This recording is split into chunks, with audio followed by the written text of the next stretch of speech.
तो भाई मैंने आज मटन टी हम मो स्टाइल रे तो मुझे बतेबी मो हिसाब से केमती बना जाए मटन आ मटन आग गाड़ी रखिकी खोजापी पड़े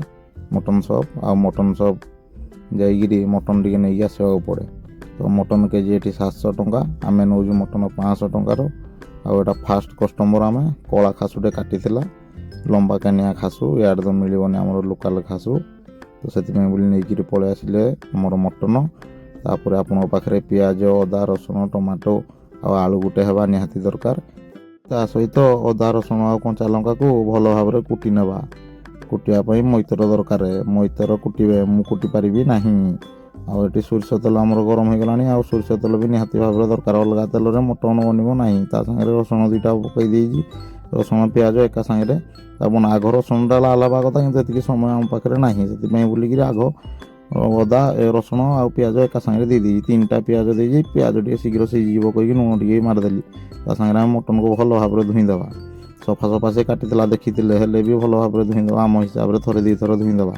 न धुईकि पकड़े भल आहरी बढ़िया जी पकई खाई पार बहुत बढ़िया पकई खाओ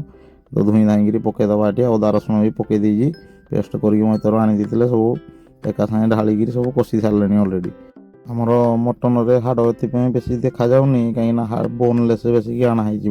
मैतर आमर खाइबेनि हाड़ वाला दांत रे फसीज से बुलिक कलिया कलिया मांस आनाही आ सागे सब मसला सब देखई दूँ आपण कौन कौन पकेबे पहले हल्दी पाउडर 2 चामच भल फिकिदेवे तापर धनिया पाउडर 2 चामच लाज न करी पूरा पकईदेवे तापर आमर जीरा पाउडर टी मारिदेवे जीरा पाउडर पर आमर मटन मसला आमर लंका पाउडर रे किसी गफलती करार ना लंका भल कि मारे ना टेस्ट बाहर ना मटन मटन मसला एपट साइड मिलला जोटा से पकईदे एवरेस्ट पकाए एवरेस्ट मिलला ना सागे कटर कटर ये भल भाव पूरा चलईदेवे जे पर्यंत तेल न छाड़ीदेव माने मांसरू से पर्यंत चलैया पड़ो ता सागे आलू गोटे आलू काटी कि 2टा आलू पकई दूसरी कहना मित भी कहले मुझे आलू खाइबी आलू समस्त भल लगे ता सागे भरकई देजी आलू पकेबा आगु आमर कषा कर जो भरका हो कषाटा को आग टेस्ट करवा 2 घंटा 3 घंटा मेहनत कलापर जाइए स्वाद मिले तो से बोलिकी भल लगे मटन रेडी हो गलानी एबे ता ऊपर गरम मसला टी धनिया पत्र कंचा धनिया पत्र टी मारिदेकी अरुआ भात आमर भरकई देकी खाईदे आगु लाइक शेयर सब्सक्राइब करबे आ वीडियो केमती लगला कमेंट माध्यम रे निहाती जणाइबे।